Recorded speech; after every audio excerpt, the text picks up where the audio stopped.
நெறைய பேர் வந்து பார்த்திங்கன்னா, தலை சீவுறதுக்கே பயப்படுவாங்க. ஏன்னா தலையில சீப்பு வச்சாலே அதில 50 முடி வருது அப்படின்னு சொல்லி ஃபீல் பண்ணுவாங்க. அது மட்டும் இல்ல, ஹேர் ப்ராப்ளம்ஸ் எது இருந்தாலும் சரி, நீங்க ஹேர் கண்டிஷனர், அதுக்கப்புறம் ஷாம்பு இது மாரிலாம் வந்துட்டு நீங்க யூஸ் பண்றத விடவும், நீங்க வந்து இன்டேக்கா வந்துட்டு கருவேப்பில அதிக அளவுல எடுத்துக்கோங்க. கருவேப்பில வந்து நம்ம ஜஸ்ட் சட்னில தாளிப்போம், சாம்பார்ல தாளிப்போம். ஆனா அதிக அளவுல எடுத்துக்க மாட்டோம். இது மாரி ஒரு பொடியா செஞ்சு நீங்க ஸ்டோர் பண்ணி வச்சுக்கோங்க. இத வந்து பார்த்தீங்கன்னா, இட்லிக்கும் சாப்பிடலாம், தோசைக்கு பொடி தோசை செஞ்சு சாப்பிடலாம். அதுக்கப்புறம் நீங்க எந்த ஒரு பொடி செஞ்சாலும் அதிலேயே சாப்பிடலாம். டேஸ்ட் அல்டிமேட்டா இருக்கும்.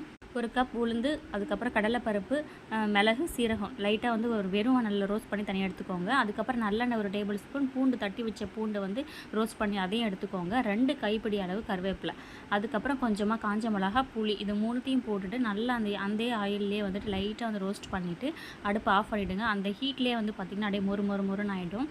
அதுக்கப்புறம் வந்து பார்த்திங்கன்னா, ஆறுன உடனே எல்லாத்தையும் போட்டு மிக்ஸி ஜார்ல போட்டு நைஸா வந்து அரைச்சிருங்க. ரொம்ப நைஸ் தேவையில்ல, லைட்டா கொர கொரன்னு இருக்கணும்.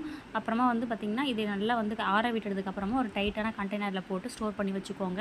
இது இட்லி, தோசைக்கெல்லாம் செம்மையா இருக்கும். எந்த ஒரு பொரியல் செஞ்சாலும் லைட்டா தூவி செய்யுங்க. சூப்பரா இருக்கும்.